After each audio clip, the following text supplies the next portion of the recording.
Today on the Fresh Brew Run Club, I'm talking about the 5 most dangerous cars for runners.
Welcome back to the Fresh Brew Run Club. So for today's video, I'm going to go over a top 5, specifically the top 5 most dangerous cars for runners. So I mostly do my runs in the city or the suburbs, so I interact with cars a lot, and I just can't help but keep a mental track of all the different cars that I interact with and I come across. And it's sort of automatically sorted in my brain that there are certain types of drivers who drive certain types of cars that are worse at driving than others, and therefore more dangerous to me as a runner. So I'm going to go over the top 5. Now, if you see your car on this list, don't get offended. Just learn to be a better driver. Be the change that I want to see in the world. That's my only request. So let's dive into it.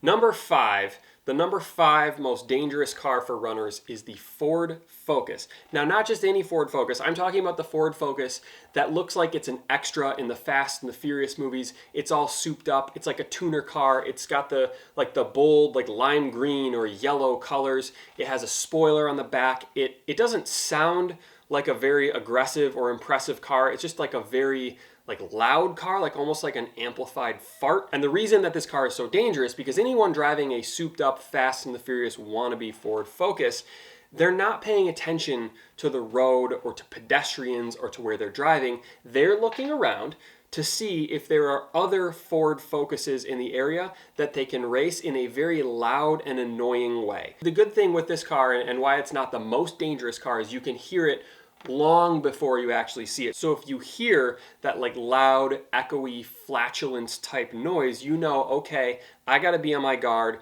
There is at least 1, 2, maybe up to 5 Ford Focuses that are coming my way. Just keep your guard up, but the good news is you can hear them before you can see them. So moving on to number 4, the BMW. And it doesn't matter what model of BMW or what series BMW this is, if it's the sedan or if it's the crossover.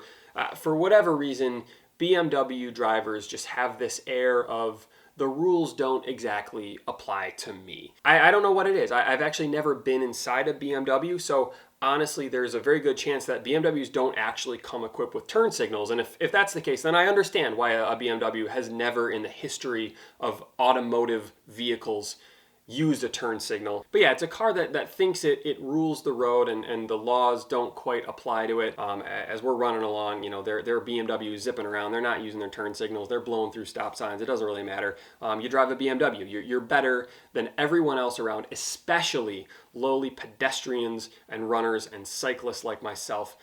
Just get out of the way. It's a BMW thing you wouldn't understand. Moving on to number 3, and this one might be the most controversial because it is a very common brand of car, but the number 3 most dangerous car for runners is the Jeep. Now, I get it.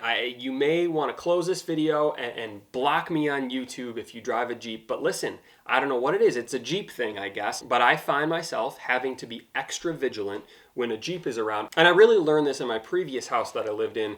Along my running route, there's an apartment complex that has a lot of recent college graduates. You get your first job and you live in this specific apartment complex with a very gross pool, and there's a parking lot attached to this complex.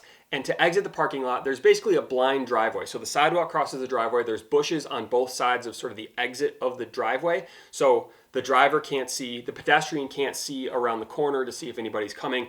I can't tell you how many times I was almost run over by a Jeep Patriot. Different models, different colors. It always seemed to be a Jeep or a Jeep Patriot just blowing through the exit and trying to get onto the road. I don't know what it is, but that sticks out in my mind. That is the single most dangerous place I've ever run, because no one is looking at the sidewalk. They're looking straight into the road, and they're going to run you over, and they're going to do the Jeep wave. What is this, the Jeep wave? I don't even know. I don't really care. It's a Jeep thing. I wouldn't understand because I don't drive a Jeep, but very dangerous car. If you see a Jeep, just know, the person driving, they're not looking out for you. They're looking out for other Jeeps to give the Jeep wave. Is the Jeep wave even a thing? I don't know. Jeep owners, I'm sure you're very mad in the comments. Leave a comment below. Is the Jeep wave a thing?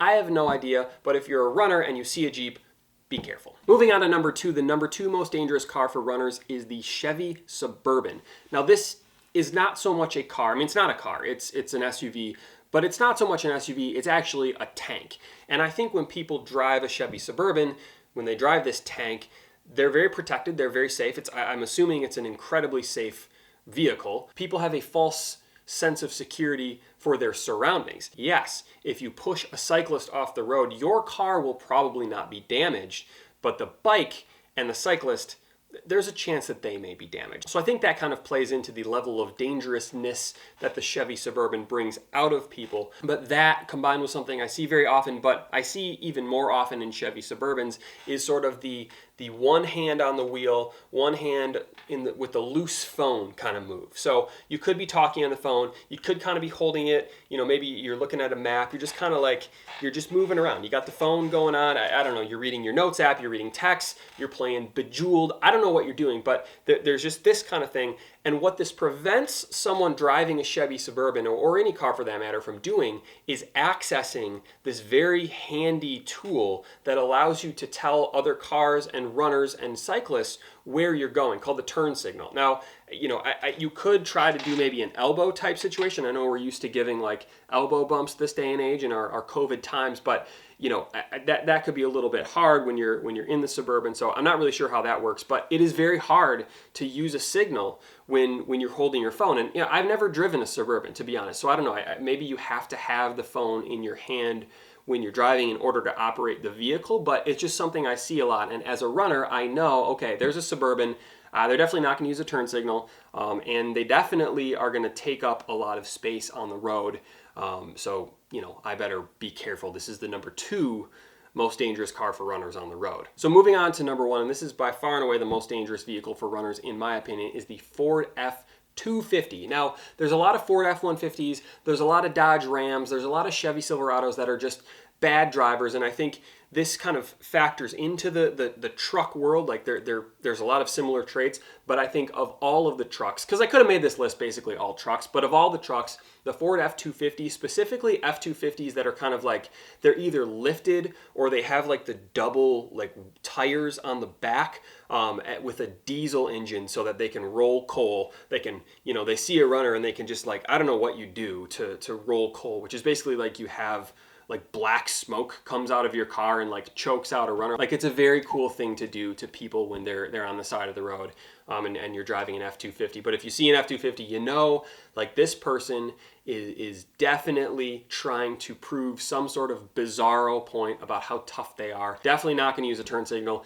Absolutely not going to come to a stop at a stop sign. What are you trying to prove? What are you trying to tell me? I'm just running. You don't have to show how big and bad and tough you are. I'm just running here. So, when these trucks are on their way to the grocery store to pick up, a carton of milk or whatever they do in the suburbs, because I do see a lot of these trucks in the suburbs that, are clearly not work trucks. They're just hey, I'm trying to prove some sort of point. So whenever you see these, just know that when they pass by, you're probably going to get some, nice lungfuls of thick black smoke. Hey, maybe this is a great advantage of bringing a mask along with you, even if you're outside, just to avoid the toxic fumes that are coming your way as someone tries to show you how small and insignificant you are because you don't drive a lifted Ford F-250 with a Punisher sticker on the back. So these are the top 5 most dangerous cars for runners.